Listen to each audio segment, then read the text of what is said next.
30 km/h, c'est désormais la règle dans la capitale. Mais dans les faits, on roule à 30 km/h pile et pourtant, regardez, sur notre gauche, il y en a qui vont plus vite. de nombreux conducteurs le reconnaissent. Ils ne respectent pas cette nouvelle limitation. Rouler à 30 à l'heure dans Paris, c'est impossible. Quand on travaille et tout et qu'on est un peu speed, 30. Ce radar n'a jamais autant flashé de véhicules. En moyenne, 1 par minute. À tel point que certains s'en amusent, comme ce cycliste. Lui aussi flashé, mais pas verbalisé. Seuls les véhicules motorisés sont concernés.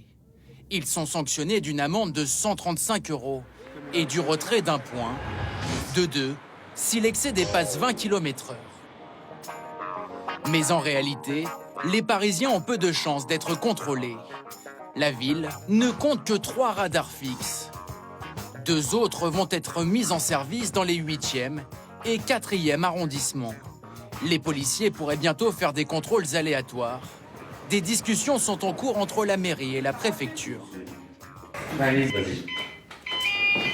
En attendant, la municipalité a dû revoir l'organisation des feux de circulation.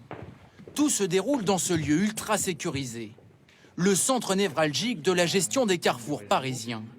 Une salle où les caméras sont rarement autorisées. Ces agents préfèrent garder l'anonymat. Chaque point représente un des 1800 carrefours à feu parisiens. Autant de feux dont la durée est modifiée avec le passage aux 30 km/h. Explication. Quand elle passe au orange, la voiture jaune va mettre plus de temps qu'avant pour traverser le carrefour.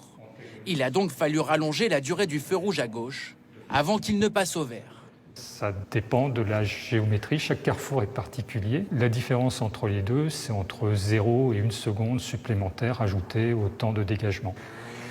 À Paris, l'objectif est de réduire le trafic routier. Il a déjà diminué de 4 % la première quinzaine de septembre.